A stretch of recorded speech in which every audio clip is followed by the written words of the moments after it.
Hi everybody, welcome to 5 More Minutes Special Home Learning Edition.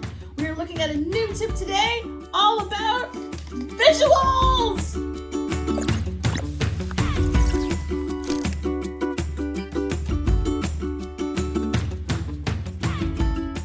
Okay everybody, today we're talking about visual supports. This is my favorite support on the planet, favorite tool, and I just brought my favorite support. This is one that my friend made me. Look, this is because this was like my visual support to help me write. Look, it has my little sequence. Look at my dog on here, so I can write. I got some choice time.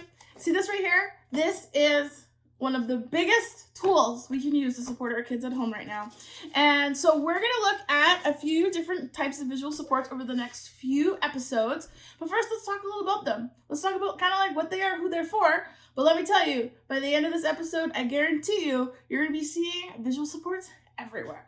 Okay, so what we're going to start with is visual supports. Now, I don't know about you. Let's talk about first like who they're for. Now, originally, when I first learned about visual supports, we're like, okay, yeah, people with disabilities. But you know what? It's so not true. Every single one of us use visual supports. Like even, especially right now, if you look at all of the conditions and parameters that are in society because of COVID, there's visual supports everywhere. Like even when I was at the, yesterday I was at the building store where you buy wood. What's it called? Home Depot. I was at Home Depot and there was a lineup to get in. And so there was marks on the ground that people could see to see how much they had to be in distance from each other. There was another store I went to, Shoppers Drug Mart, and they had a visual support outside of the store that showed what items they had in stock. Like, did they have disinfectant? Did they have hand sanitizer? Did they have toilet paper? Whatever. So you could easily see it and you could leave. Like, we use visual supports all the time. And so we know that they're so useful. So we're going to talk a little bit about why they're so useful. And then over the next couple episodes, I'm going to show you some examples of how you can use them. So visual supports, they're absolutely for everybody. They're especially useful for kids with disabilities. There's many people in the world, especially people with autism, where their preferred method of communication is through visual thinking and visual communication. And so you think of almost like it's like another language, right? But it's a language that's so useful, but is also just as valid as speaking language and written language, right? And so it's something that we haven't valued, but is absolutely still a valid form of communication. And so I always kind of think about it, like people who need visuals, it's like some people prefer speaking, some people prefer using pictures, and they're both equally amazing. For people for individual disabilities, sometimes it is a make or break strategy. And so probably the number one strategy I recommend to school teams when they're having a kid who's having a hard time, I'm like, let's look at the visuals, let's take a look at them and see what's using them, because very often when kids are having a hard time, it's either because they're frustrated that they can't communicate, or they're frustrated because they don't understand what they're supposed to be doing or what other people are trying to communicate to them. So kids with disabilities, their families, their caregivers, if you have been in the world at all, you know that this is the go-to strategy. So we had to start with it in our series because it's like for sure. But I'm going to tell you, so there's a lot of, well, there's one main but that usually comes with using visuals that I hear from a lot of parents, some support staff, and sometimes I hear, but Shelly, if we use visuals, is that preventing people from using speech? And this has been so debunked in the world. Ask any speech and language pathologist and they will say, I found a quote for you. It says, using visual communication aids has not been shown in the research to prevent children from developing speech.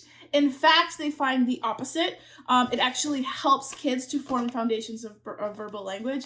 And it's a different skill. Like developing speech is different than actually communicating. And so can you imagine, like if you're traveling in another country and you don't have a common language base with the person you're trying to communicate to, of course that's going to cause frustration. So what do we usually do?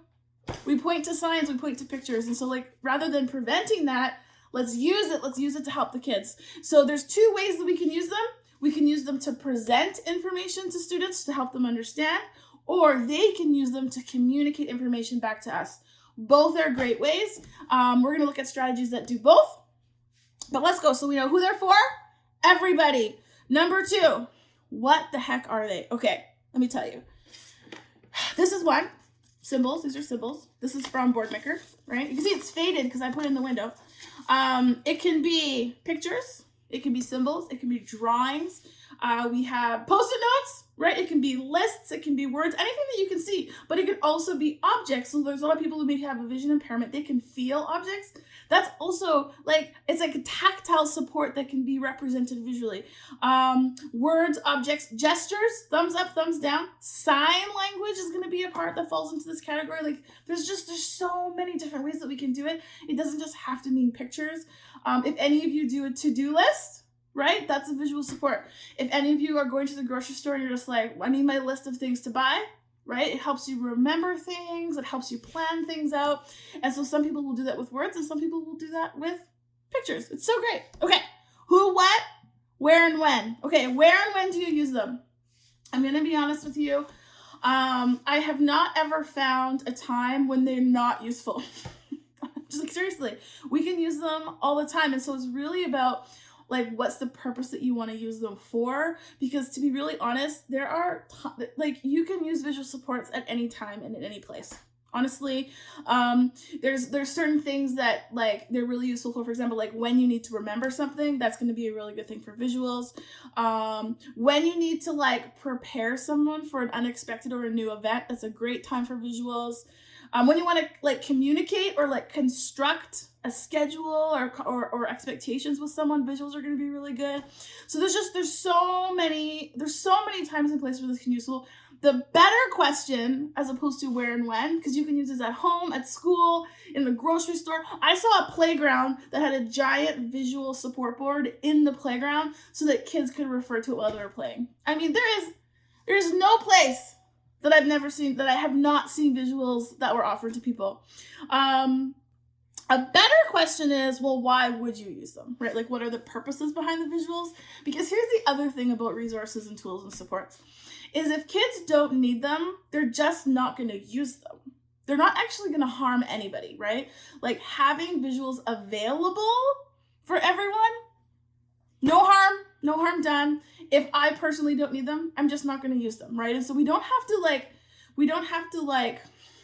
need to be guarded, right? Like, let it out there. Universal supports, let it out there. But some really useful reasons to use visuals, like we talked about, like if someone needs to express language, that's one way. If someone needs to understand language, that's another way. Another good reason to do it is if it's another modality, right? So if you're listening to something and seeing something together, that's going to increase engagement, right? Remember, we're talking about engagement. And so it's another modality, so that's a good reason to do it. So it's going to increase understanding.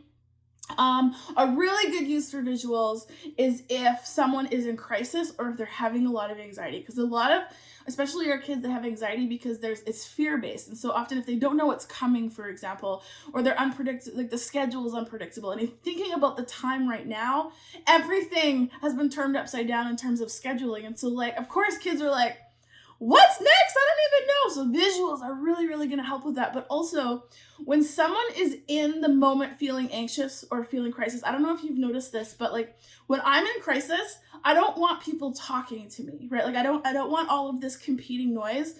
That being said, if someone is talking to me, I'll probably forget what they're saying because I'm distracted by my anxiety. So the really nice thing about visuals is that someone could like refer you to a visual and there's no competing noise, so no one's talking at you. But the other thing is it's always there, so I can use it as a reference for as long as I need it. And what that does in our kids is increase autonomy, which we want all the time. We always want to be increasing autonomy and independence in our kids. So rather than us going like this at their ear and being like, did you get your shoes? Did you get your bag? Did you get your swimsuit? Did you get all of these things? You can have those visuals right there just to be like, okay, what do you need? And so it becomes a very empowering strategy. I'm going to show you all of these. These are just some whys. Very good for memory, really good for helping yourself organize, really good for productivity. So like I've been using an app called Flat Tomato, which is a visual support that basically shows you how long you've been working for. And when you get to the next section, it shows you how long you can take a break for. And so it's kind of like a motivating, it keeps me going, helps me persevere, gets things done. It's also really good for goal setting, right? Like, so like, how long do you want to work today? You know, offer some choices. Like these types of visuals is really, really useful for us to help us understand. What else do I have on my list here?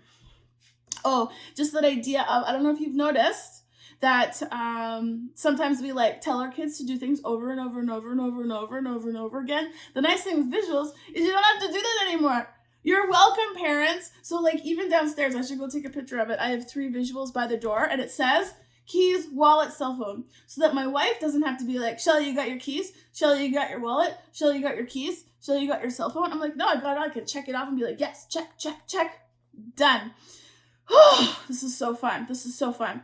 Okay, so we did the who, the what, the where, the when, the why. So what we're going to do over the next couple of episodes is we've kind of looked at kind of what they are and why they're useful, but now I want to show you some really specific strategies on how to use them. So we're going to look at visual supports. We are going to look at first then. We're going to look at some tools for transition, but I'm also going to show you some really good websites that help you find and build visuals. So I'm going to link 2 to this episode that are both free and open access to help families at home figure out how you can build and use visuals in many, many ways. So that's the big why. Why are visuals important? Come back next episode because I'm going to show you the very first strategy to be like, okay, now we know why visuals are important. Now let's figure out how to use them in meaningful ways. Whew! There we go. Another episode done. So here's your challenge. Your challenge for today, actually for the next 2 days, is I want you, when you're out and about in your safe ways, just notice the visuals around you. I mean, we are talking traffic signs, stoplights, instructions, menus. Like, I want you just to start paying attention to what are the things that you're starting to notice in terms of information being presented to you in a visual way. Because I think it's really, really important for us to see that this isn't just a support for people with disabilities. It is essential for many people with disabilities, but it's not something special. This is something that all of us use, and sometimes that really helps us to let go of the, oh, that's cheating, or oh, that's extra work, or oh, that's stopping them from speaking. No. I seriously cannot find anything wrong about using visuals, which is why it's such a powerful strategy. Parents, if you're watching this, if you need help with visuals, I have never been to a school district in British Columbia that doesn't have access to some sort of resource around building visuals. I have never talked to a support teacher in EA who has never used visuals. So if you're curious about visuals and how you can bring them into your home, call your teacher, call your school, call your support staff and be like, hey, I watched this video on visuals. Can you tell me more about that? Because let me tell you, we have such strong support educators in this province, and they will know because it is the go-to strategy and support for the kids that we're supporting. And we use them at school every single day. And so this is going to be the biggest bang for your buck strategy to pull into your home during this time of COVID for supports in terms of supports at home and supports at school, something that we can transfer over that doesn't necessarily involve a person coming into your home.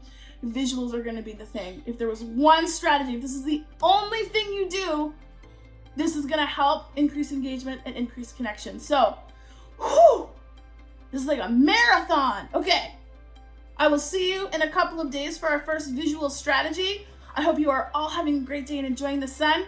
Subscribe to the YouTube channel so you don't miss any episodes.